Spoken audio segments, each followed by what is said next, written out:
Bismillahirrahmanirrahim. Assalamualaikum warahmatullahi wabarakatuh.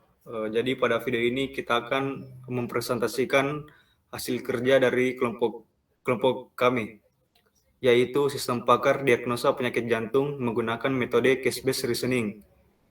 Nama-nama anggota kelompok kami sendiri yaitu Muhammad Abdul Jabbar, yaitu saya sendiri, lalu Muhammad Syawal Arfin yang akan menjelaskan halaman user dan memberikan kesimpulan, dan yang terakhir itu Gunawan. Nah, selanjutnya saya akan memberikan kepada Muhammad Syawal Arfin untuk menjelaskan halaman user. Baik, untuk di halaman user ada di sini ada home, bagian home-nya, dan di daftar penyakit kita ke daftar penyakit.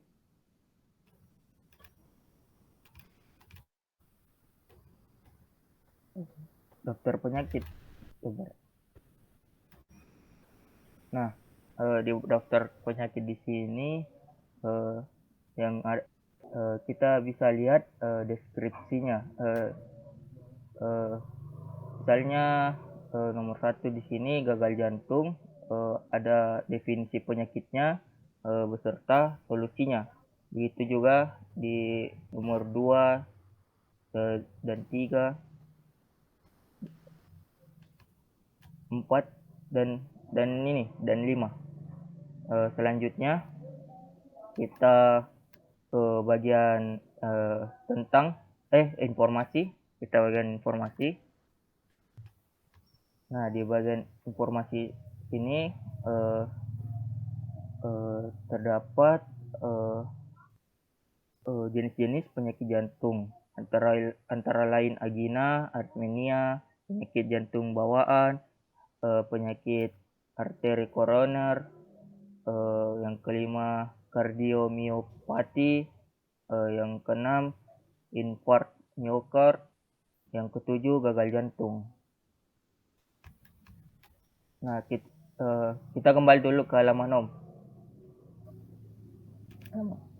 Untuk halaman home, kita bisa memulai diagnosa.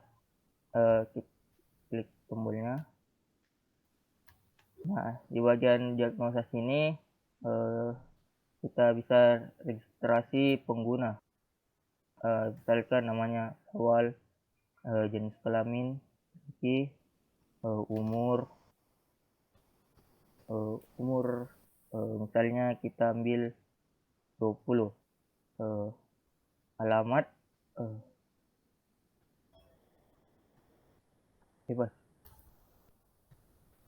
email. Nah, kita coba daftar. Nah, di sini ada form konsultasi.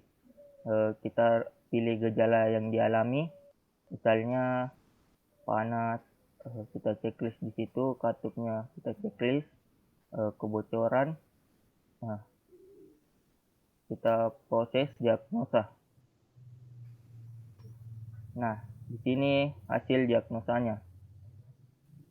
Hasil diagnosanya, Anda menderita penyakit Herpetiaceae sebesar 61,76%, dan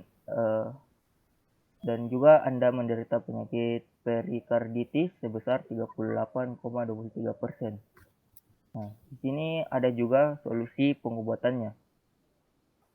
Nah, baik, kita ke halaman login.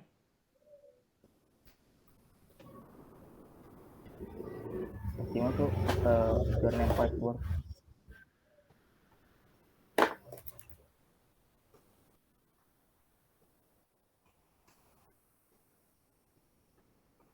Nah, di halaman login sini saya lempar ke Jabbar. Baik, terima kasih. Jadi pada halaman admin ini terdapat beberapa menu, yaitu menu home, lalu ada menu penyakit dan solusi. Pada menu penyakit dan solusi ini terdapat data-data penyakit dan solusi penanganannya. Jadi di sini terdapat 5 penyakit dan masing-masing solusinya.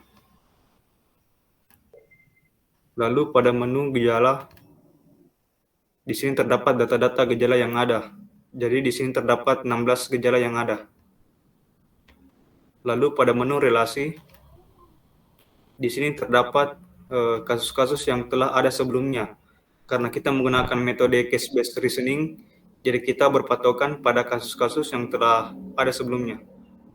Lalu pada menu laporan gejala, di sini terdapat laporan data gejala berdasarkan penyakit. Lalu pada menu laporan user, di sini terdapat laporan penyakit user.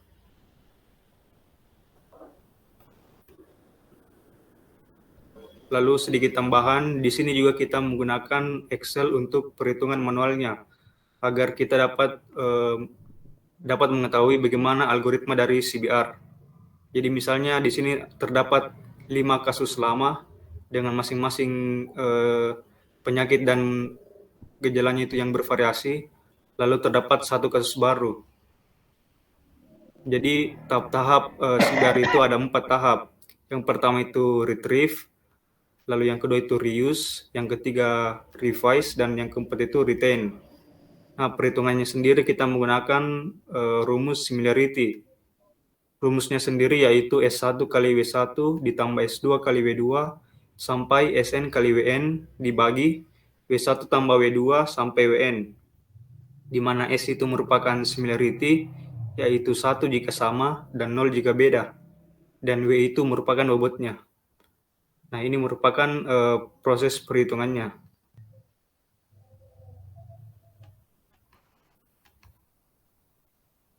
Nah, setelah didapatkan masing-masing nilai similarity-nya, kita lihat yang mana nilai paling besar.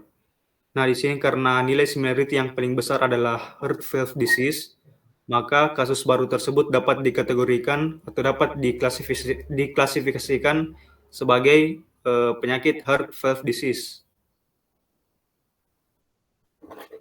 Nah, dari program sistem pakar penyakit jantung yang telah kita demokan ini, kita dapat menarik kesimpulan bahwa sistem pakar adalah sistem yang berusaha mengadopsi pengetahuan manusia ke komputer, agar komputer dapat menyelesaikan masalah yang seperti biasa dilakukan oleh para ahli.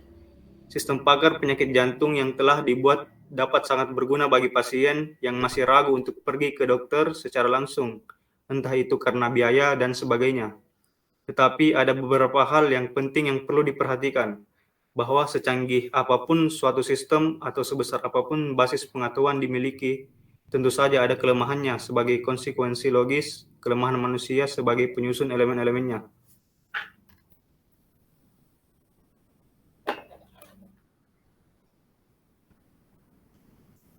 Sekian dari kelompok kami, kurang lebihnya mohon dimaafkan. Assalamualaikum warahmatullahi wabarakatuh.